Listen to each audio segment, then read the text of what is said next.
Aí pessoal, tudo bem com vocês?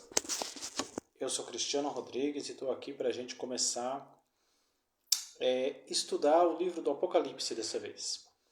Esse ano de 2025 eu pus um propósito aqui no meu coração de toda quarta-feira, a partir desse horário, umas 9 horas, começar a fazer um estudo a respeito do Apocalipse, desde o primeiro capítulo até o último. Primeiramente, hoje eu vou entrar na introdução e depois quero estudar todos os capítulos, até do primeiro até o último. E o porquê disso? Porque nós vivemos sinais claros de que estamos no final dos tempos. E eu gosto muito, minha vida toda eu sempre gostei de estudar o livro do Apocalipse, eu sempre gostei de estudar escatologia, de estudar a respeito do tempo do fim. E eu vejo que hoje nós temos muitos sinais de que estamos chegando no tempo do fim. E também eu vejo que a igreja é um pouco carente em relação ao estudo do Apocalipse. Existe muita informação, principalmente as redes sociais, os filmes, e muitas vezes a gente fica um pouquinho confuso com as coisas. E de fato não é muito fácil de se entender aqui as coisas do final dos tempos. Eu quero começar hoje lendo o capítulo 1, o versículo 1, que vai dizer assim: Revelação de Jesus Cristo que Deus deu para lhe mostrar aos seus servos os acontecimentos que em breve devem realizar, e que ele, por intermédio do seu anjo, expressou ao seu servo João. Então o Apocalipse nada mais é do que a revelação de Jesus Cristo, daquilo que há de acontecer no final dos tempos. E é muito legal, muito importante a gente estudar sobre isso. Por quê? Estudar a escatologia, estudar o final dos tempos, estudar o Apocalipse, ele vai nos dar um entendimento dos acontecimentos atuais, alguns acontecimentos passados, que também são sinais, e daqueles que ainda vão de vir. A gente vai poder entender melhor o mundo em que vivemos. Uma outra coisa é que no Apocalipse, na escatologia, contém o Evangelho, porque são profecias bíblicas. E é um estudo que nos conforta e nos enche de esperança. Aí uma pessoa vai me dizer, mas como que pode confortar e encher de esperança uma coisa que está falando sobre o final do mundo, sobre o final de todas as coisas? É exatamente isso, porque a nossa grande esperança, nós servos de Deus, nós que conhecemos a Cristo, que fomos salvos, a nossa grande esperança é justamente o nosso encontro com Cristo. É justamente o final de todas essas coisas e a nossa vida na eternidade. O ímpio, o pecador, ele tem medo quando se fala do final do mundo, quando se fala da morte, porque ele não sabe o que há de vir. Mas nós que conhecemos a palavra de Deus, nós que sabemos o que nos aguarda, nós que sabemos que nos aguarda a vida eterna, nós devemos ter esperança. Em João capítulo 13, versículo 19, diz assim: Desde já digo, antes que aconteça, para que quando acontecer, creiais que eu sou. Jesus dizendo que ele já está avisando, para que quando acontecer, a gente creia nele, creia que foi ele que disse, creia em sua palavra, traz veracidade. João 14, 29 diz assim: Disse-vos agora antes que aconteça, para que quando acontecer, creiais. Então, o Evangelho, ele tem muito dos acontecimentos finais. Se você ler Mateus capítulo 24, por exemplo, Lucas, todos os evangelhos vai falar. E a palavra de Deus ela é muito rica em falar a respeito dos acontecimentos finais, sobre o final dos tempos, sobre a volta de Cristo, sobre o juízo final. E nós vamos, no decorrer aqui do estudo, a gente vai começar a estudar um pouco sobre isso. Atos 17, 31 diz assim: Porquanto estabeleceu um dia em que há de julgar um mundo com justiça, por meio de um varão que destinou e acreditou diante de todos, ressuscitando dentre os mortos. Ou seja, um dia em que Jesus há de julgar o mundo. E ele enxugará dos seus olhos toda lágrima, e a morte já não existirá. Já não haverá luto, nem pranto, nem dor, porque as primeiras coisas já se passaram. Apocalipse 21, versículo 4. Tito 2,13, aguardando a bendita esperança e a manifestação da glória do nosso grande Deus e Salvador Jesus Cristo. Então essa é a esperança de todo o cristão. Isso é tudo que nós esperamos, é a vinda do nosso Senhor Jesus Cristo. E aqueles que olham, mas eu não vou... Quantas pessoas vão ser julgadas? Quantas pessoas vão ser condenadas? A Bíblia diz, crê no Senhor Jesus e será salvo tu e tua casa. O mundo está tendo anos, séculos, para se converter e para vir a Cristo. Um dia virá o julgamento, aqueles que não creram. Então agora eu quero passar a falar a respeito das correntes escatológicas. Como que as diversas pessoas, ou os diversos mestres, vamos dizer assim, interpretam o Apocalipse. O que vai definir é aquilo que creem a respeito do milênio. Então, há basicamente 4 posições em relação ao milênio. São pelo menos 4, as principais, vamos dizer assim. Pode até que eu nunca ouvi falar de nenhuma outra, de nenhuma quinta, né? Mas não duvido que tenha, considerando como é dividido o meio cristão. Mas eu quero falar a respeito dessas 4. Existe o amilenismo, o pós-milenismo, pré-milenismo histórico e pré-milenismo dispensacionalistas. Eu acredito que 98% dos que estão me ouvindo aqui são dispensacionalistas. Então eu vou falar um pouco dessas correntes aqui, de escatologia. Peraí. Então eu vou começar primeiro falando a respeito do pós-milenismo. E eu já vou dizer que eu já fui muito influenciado pelo pós-milenismo. O pós-milenismo ele acredita no quê? Ele defende que o milênio ele será antes da segunda vinda de Cristo, porém acha que vai ser um tempo de prosperidade e paz que vem da pregação do Evangelho no mundo. Essa corrente ela acredita que o mundo ela vai se tornar um paraíso, vai se tornar uma bênção. E que no final disso daí, deste grande avivamento, deste grande despertamento, Jesus virá, arrebatará a sua igreja. E que depois disso, no final desta era gloriosa, Satanás será solto e Jesus voltará. Assim, para eles, a segunda vinda de Cristo vai ser um evento simples, e vai ser o arrebatamento e a segunda vinda junto. E ali um estado eterno. Vai ter uma ressurreição de cristãos e de incrédulos na segunda vinda, o julgamento geral de todas as pessoas e a tribulação ela é experimentada nessa era. Então o que eles defendem? Eu já fui muito influenciado sobre isso e se alguém aqui que já me viu pregar no passado vai saber que eu já preguei bastante algo desse tipo.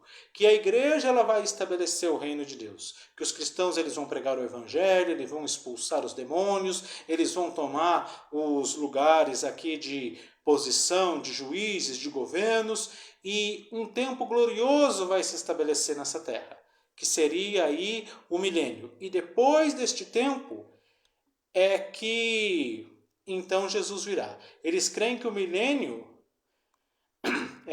a presente era entrará no milênio pelo progresso dos povos mediante o Evangelho. Então eles creem que conforme o Evangelho vai crescendo, a igreja vai viver no milênio, o povo de Deus vai viver no milênio. E depois de tudo, Satanás será solto, vai fazer aí os seus reboliços e Jesus vai voltar a estabelecer juízo. Para eles, a igreja é o mesmo Israel do Novo Testamento e não há diferença entre Israel e igreja. Nessa visão, o milênio será um tempo onde o evangelho será pregado em todas as nações, as quais terão como base social os princípios éticos da palavra de Deus. A tecnologia crescerá cada vez mais, aliada com a base cristã, oferecerá soluções dos problemas que assolam o mundo.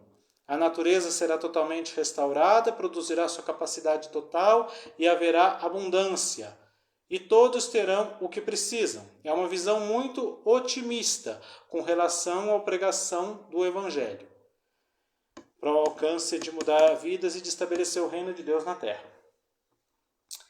Essa visão, para mim, é uma visão não vejo ela como uma visão correta. Porém, a gente não pode negar que muita gente foi abençoado por causa dessa visão. No passado, alguns pregadores como Jonathan Edwards e um outro aí que foi missionário na China acreditavam assim. Então eles trabalhavam muito para o progresso do evangelho, porque eles acreditavam que fazendo o evangelho progredir, a igreja ia entrar no milênio. Então ela é uma visão muito otimista, e muitas vezes as pessoas que creem nisso, elas trabalham bastante para o progresso do reino, porque elas acreditam que está na mão delas fazer o reino de Deus progredir. E eu já acreditei bastante nisso, já muitas vezes preguei que nós temos que estabelecer o reino, que nós temos que, enfim, estabelecer o reino de Deus através da oração, através da batalha espiritual, através como que se diz, da pregação do evangelho e por aí vai. Então é basicamente nisso que eles creem. Para eles, a segunda vinda de Cristo será após o milênio, que vai ser a pregação do Evangelho, onde Cristo irá terminar a história e iniciar a eternidade. Nesse momento acontecerá ressurreição de cristãos e de ímpios, um julgamento e um estado eterno. Mateus 5,28 diz assim: não vos maravilheis disso, porque vem hora em que todos que se acham no túmulo ouvirão a sua voz, e sairão, os que tiverem feito bem para a ressurreição da vida, os que estiverem praticado mal para a ressurreição do juízo. Agora vamos falar aqui do pós-milenismo histórico. Eu quero ver se eu tiro pelo menos meia hora, no máximo meia hora, para que o vídeo não fique muito cansativo, e quero ver se eu falo sobre essas 4 linhas. O pós-milenismo histórico, eu acho que ele merece bastante atenção nossa. Embora eu não seja um pós-milenista, mas eu acredito que ele merece bastante atenção e bastante respeito, pelo fato que os pais da igreja, eles acreditavam nessa visão. Os pais da igreja, que seria, vamos dizer assim, a terceira geração da igreja. A igreja caminhou com os apóstolos após a ressurreição de Cristo.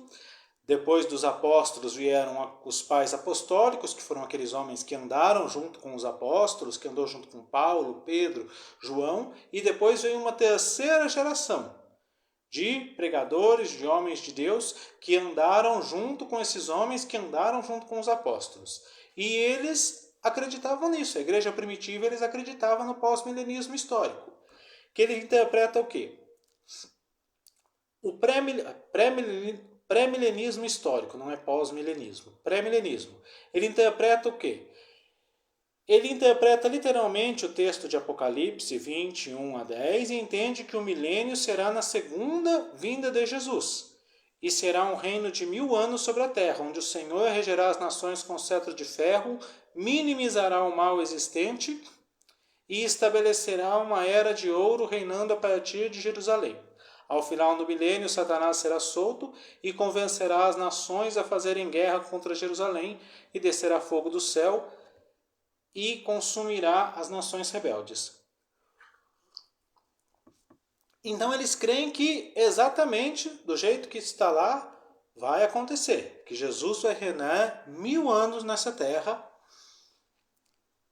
e que vai acontecer logo depois da segunda vinda de Cristo, que Jesus vai vir e vai reinar 1000 anos aqui na terra, como está literalmente lá em Apocalipse. Então, para eles, o arrebatamento e a segunda vinda são simultâneos. Cristo retorna para estabelecer o milênio. Jesus vem, faz o arrebatamento e já começa a reinar aqui nessa terra. A ressurreição de justos, de cristãos no início do milênio e de incrédulos no final, que daí ressuscitam para julgamento.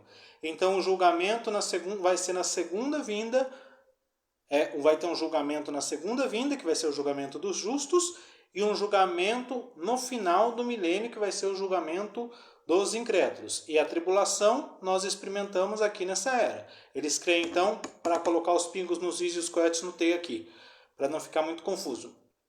Eles creem que a igreja passa pela tribulação, Jesus volta, os cristãos são ressuscitados, Jesus estabelece o milênio aqui na terra, reina por 1000 anos. Depois desses 1000 anos, quando Satanás é solto e seduz as nações, os ímpios também ressuscitam, são julgados e lançados no lago de fogo e de enxofre. O milênio futuro, após a vinda de Cristo, reino milenar literal, Jesus realmente governando.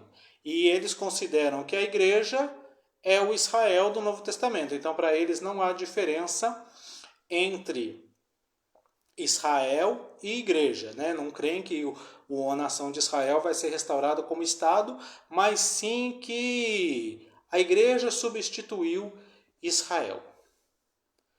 Essa visão acredita em uma interpretação literal de 1000 anos de reinado de Cristo nessa terra, que será implantada logo após a segunda vinda de Cristo.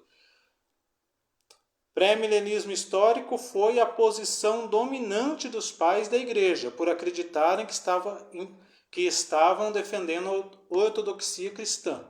Então, como eu já falei, os pais da igreja, comecinho da era cristã, eles criam nisso. E aqui, o pré-milenismo dispensacionalista, que eu creio que é o que a maioria esmagadora dos cristãos defendem.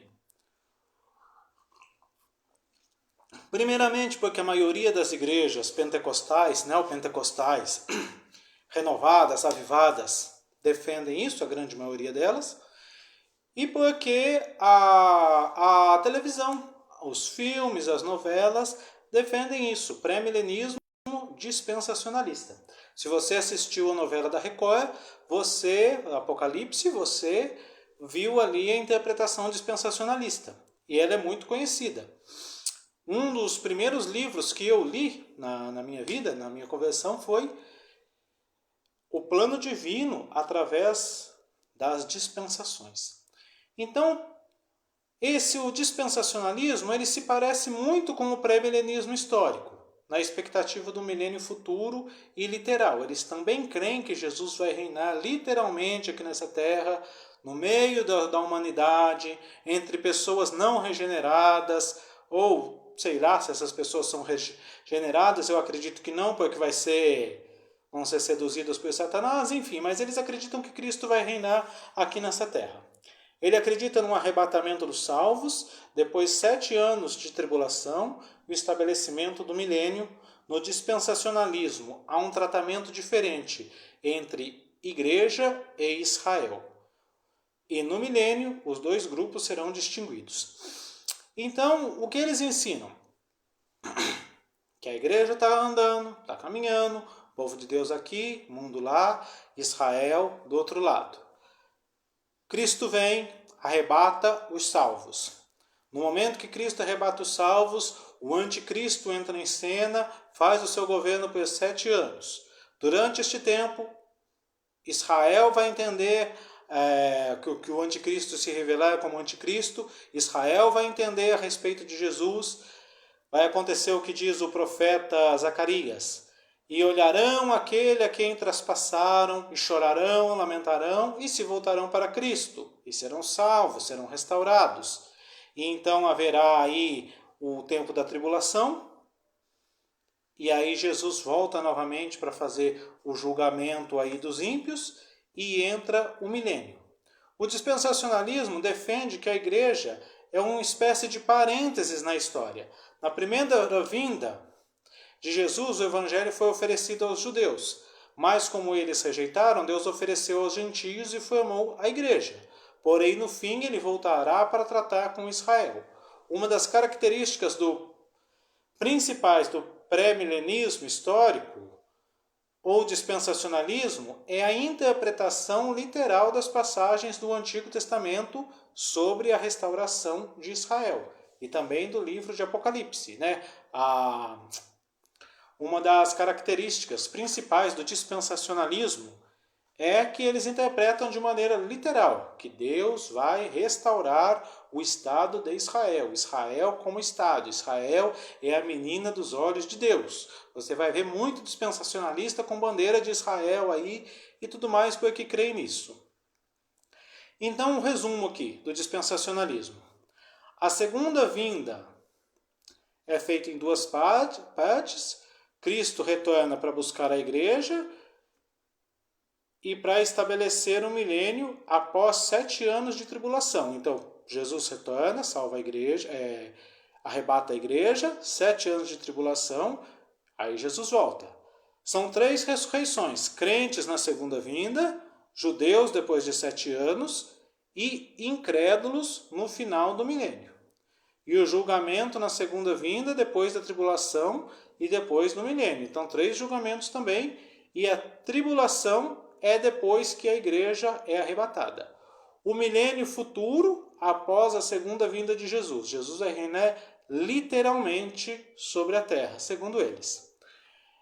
Completa distinção entre Israel e igreja. Então, para eles, Deus tratou com Israel, aí depois que Jesus morreu, que Deus, vamos dizer assim, colocou uma vírgula lá, um ponto e vírgula na história de Israel, passou a lidar com a igreja e no final dos tempos vai voltar a lidar com Israel. Essa linha ela foi desenvolvida no século XIX na Inglaterra e ela divide a era da humanidade em 7 dispensações. Como eu falei aqui, um dos primeiros livros que eu li foi o Plano Divino através das dispensações. Então, a dispensação da inocência, da consciência, governo humano, promessa, lei, graça. Então, a dispensação da inocência foi a época de Adão e Eva. E eles pecaram e tiveram também um juízo, foram expulsos do paraíso. A segunda foi a época da consciência, que foi de Adão e Eva até Noé, e teve como julgamento o dilúvio. Depois houve a era do governo humano e teve como julgamento, porque todas essas eras o ser humano pecou, e teve como julgamento a confusão das línguas na Torre de Babel. Depois a promessa dos patriarcas, que foi da Torre de Babel até a época de Israel, antes da lei, até Moisés, e teve como julgamento a escravidão no Egito. Depois disso teve a lei, que foi dada por Moisés, e teve como julgamento a perca da nacionalidade, quando Israel foi disperso, que Jerusalém foi destruída, que vocês que leem o profeta Jeremias, que leem crônicas, sabem bem disso, que Jerusalém caiu, foi destruída, Israel foi disperso, só depois de um tempo que voltaram, mas mesmo assim a nação nunca foi a mesma. E depois a Era da Graça, que é a que nós vivemos hoje. Por isso que muitas vezes, muitos desses cristãos, eles não gostam muito de falar em julgamento, porque creem estamos na Era da Graça. Realmente estamos na Era da Graça. Jesus pagou o preço por nós e para eles o julgamento vai ser a grande tribulação. E por fim vai ter a última dispensação, que é a do milênio, e vai ter o juízo do grande trono branco no final de tudo. Nessa linha, o arrebatamento da igreja acontecerá antes do período da grande tribulação. Igreja e Israel são radicalmente diferentes. Todas as promessas feitas a Israel no Antigo Testamento têm de ser cumpridas literalmente. Da mesma forma que Deus tem um plano para a igreja, Deus tem um plano para a igreja e vai cumprir até a consumação dos séculos. A principal diferença entre o pré-milenismo histórico é que no histórico não existe arrebatamento antes da segunda vinda de Jesus e entende que a igreja passará pela grande tribulação. Então, o pré-milenismo histórico que eu estudei no começo, eles entendem que a igreja passa pela tribulação e que o arrebatamento vai ser uma vinda de Jesus só. Agora aqui não. É diferente. Vinda de Cristo, tribulação, outra vinda de Cristo, julgamento lá dos judeus e tudo mais, do anticristo, milênio, Satanás solto, Jesus faz o último julgamento lá dos incrédulos. E por fim, o que eu gostaria de deixar por último, e mais não menos importante, é o amilenismo. Que ao meu ver é a visão que eu mais gosto, porque para mim é a mais simples e é a mais fácil de entender. Eu sempre estudei Apocalipse, desde a minha conversão. Eu sempre gostei, alugava fita cassete aí para ver alguma coisa, emprestava livro de um, de outro, mas sempre tinha alguma ponta solta, sempre tinha alguma coisa que não se encaixava. Até que eu comecei a estudar o amilenismo e para mim o amilenismo se encaixou perfeitamente, na minha visão. Ninguém é obrigado a concordar comigo, até porque estamos falando de uma coisa bem complexa, que é a escatologia ou as profecias finais. E normalmente as peças elas não se encaixam, por mais que a gente tente encaixar, mas parece que fica alguma ponta solta. Então, o amilenismo, eles acreditam o quê? No milênio. Porém, não acha que vai ser um reino literal. Vai ser um milênio simbólico. Que Cristo estabelecerá na terra, na sua vinda. Né? Eles não creem nisso. Eles creem que o Jesus ele já está reinando. Desde o momento que ele veio à terra, desde o momento que ele foi ressuscitado, que ele foi glorificado, ele já está reinando. Então, o milênio ele é simbólico na visão amilenista. Por quê? Jesus, quando ele mandava os seus discípulos, eles diziam, diga que o reino de Deus é chegado. Então Jesus ele já reina nessa visão. O amilenismo entende que o milênio de Apocalipse já está acontecendo, pois começou com a primeira vinda de Jesus e terminará na segunda vinda, com a instauração de novos céus e nova terra. Por isso eles não creem que o milênio é literal, mas que ele já está acontecendo. Aí muita gente vai falar, mas como assim o milênio ele não é literal? Como assim Satanás vai ser preso no milênio? A Bíblia diz. E realmente, nessa visão, crê-se que Satanás está preso, porque ele não pode impedir os projetos de Deus de acontecer, ele não pode impedir as pessoas de virem a Cristo. Quando você fala, eu vou servir a Deus, ele não consegue te impedir. Ou seja, ele está preso, é limitada a ação dele. O poder que Satanás tem é o poder que o ser humano dá para ele através do pecado. Então, o resumo aqui do amilenismo. Um evento simples, a segunda vinda de Jesus vai ser um evento simples. Não há nenhuma distinção entre arrebatamento e segunda vinda. Início do estado eterno. Então Jesus em uma única vez arrebata a igreja e já faz o julgamento. De justos e de ímpios. Os justos para receberem a recompensa e os ímpios para o castigo eterno. Ressurreição de cristãos e de incrédulos vai ser junto e um julgamento geral de todas as pessoas, e a tribulação ela é experimentada nessa presente era. O milênio não é literal e os crentes já reinam com Cristo até a segunda vinda. Aí alguém pode pensar, mas como que reinamos com Cristo? Porque tem salvação, tem o Espírito Santo dentro de si, tem autoridade contra os demônios, tem autoridade para pregar o Evangelho, então a igreja já está reinando. Igreja é o Israel do Novo Testamento, como se a igreja tivesse substituído Israel. Então é afirmar que as profecias de Apocalipse 20 vão se cumprir no sentido espiritual, no sentido simbólico. Se formos comparar essa visão com uma peça teatral, é dizer que Israel saiu de cena e que uma nova atriz entrou como protagonista no palco. O reino espiritual de Cristo está no coração de cada cristão e o reino literal de Cristo com os santos no céu. Então, entende que tudo aquilo é simbólico, que o Apocalipse é simbólico. Nessa visão, estamos vivendo a era da igreja, como reino na terra, e a igreja é o Israel espiritual. Satanás está preso por ocasião do ministério de Jesus na terra. Mateus 21, 29. Ou como pode alguém entrar na casa do valente e roubar-lhe os bens sem primeiro amarrá-lo? Então saqueará sua casa. Então, ou seja, a Bíblia vai dizer, esse mesmo texto de Mateus aí, ou em Marcos, se eu não me engano, vai dizer assim, que quando um valente muito bem armado guarda a sua casa, ninguém pode roubar essa casa, ninguém pode saquear. Mas vem um valente, um mais valente do que ele. Então amarra e saqueia suas casas. Jesus é aquele que é mais valente que Satanás. E que veio, e que o amarrou, o amordaçou, o venceu e tomou aqui os reinos do mundo para si, vamos dizer assim. Saqueou a casa. Não é isso que a igreja muitas vezes fala, vamos saquear o inferno? Foi isso que Jesus fez. Apocalipse 21 a 3. Então vi descer do céu um anjo que tinha a chave do abismo e uma grande corrente na mão. Ele segurou o dragão, a antiga serpente, que é diabo e Satanás, prendeu-o por 1000 anos, lançou no abismo, fechou e pôs selo sobre ele, para que não mais enganasse as nações, até que se completassem os 1000 anos.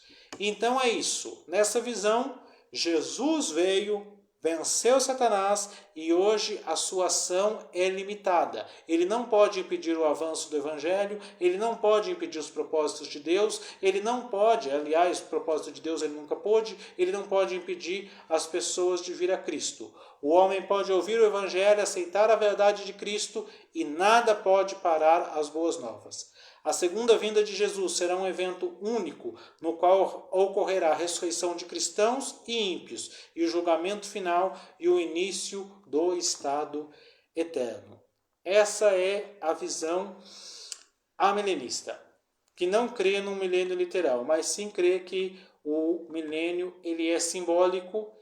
E outra coisa que eu não posso deixar de falar, a chave para interpretar o Apocalipse ela está no Antigo Testamento. Nós vamos ver que muitas coisas que tem no Apocalipse, e você vai procurar no Antigo Testamento e vai ver que o Antigo Testamento responde. Por exemplo, quando se fala das duas testemunhas, que são as duas oliveiras, os dois candeeiros, várias coisas, a visão dos cavalos, várias coisas, o Antigo Testamento está respondendo. E com o passar do tempo, nós vamos ver isso. Amém? Então eu quero terminar aqui com uma frase aqui de um pregador do Evangelho que diz assim: alguns que esperam um milênio no futuro afirmam que o Senhor voltará antes do milênio e, portanto, são chamados pré-milenistas. Ao passo que outros acreditam que na sua segunda vinda ocorrerá após o milênio, daí conhecemos como pós-milenistas. Numerosos são, porém, os que não creem que a Bíblia nos autoriza a expectação do milênio, sendo costume falar como a milenista. Então todas essas visões elas estão procurando interpretar o Apocalipse da melhor forma. Isso é fato. Porém, existem algumas que ficam algumas pontas soltas. Mas vamos estudando, porque o nosso objetivo aqui não é confrontar, não é fazer polêmica, mas sim interpretar a palavra de Deus da maneira mais simples e objetiva possível. E crescemos em Cristo, e crescemos na fé, e crescemos na graça. E eu termino aqui com o seguinte texto, Mateus 24, 29. Imediatamente após os tormentos daquele dia, o sol escurecerá, a lua não dará sua luz, e as estrelas cairão do céu, e os poderes celestes serão estremecidos. Então surgirá o sinal do Filho do Homem, e todos os povos da terra prantearão e verão o Filho do Homem chegando nas nuvens do céu, com poder, majestade e glória. Ele enviará seus anjos com poderoso som de trombeta, e estes reunirão seus eleitos dos quatro ventos de uma e outra extremidade do céu.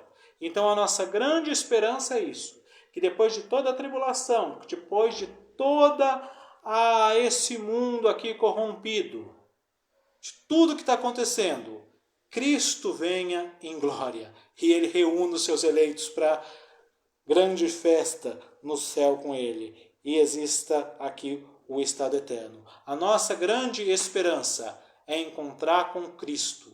Nós estamos aqui nessa terra de passagem, somos peregrinos em terra estranha. A nossa esperança, nós temos que parar um pouco de pensar nesse mundo, de pensar na minha prosperidade, na minha vida, no meu bem-estar e começar a pensar que somos seres eternos e a nossa grande esperança é se encontrar com Ele no céu. Amém? Eu agradeço a sua atenção aí, fica com Deus. Se esse vídeo falou contigo, te ajudou em alguma coisa, curte, comente, compartilhe. Se tiver alguma sugestão aí também, pode me chamar aí no PV ou até mesmo nos comentários. Se inscreva no meu canal no YouTube aí, Cristiano Rodrigues 6909. E fique com Deus. E se Deus quiser, quarta-feira que vem, estarei aqui novamente para a gente dar continuidade e já começar a entrar aqui no livro em si. Deus abençoe. E até a próxima semana.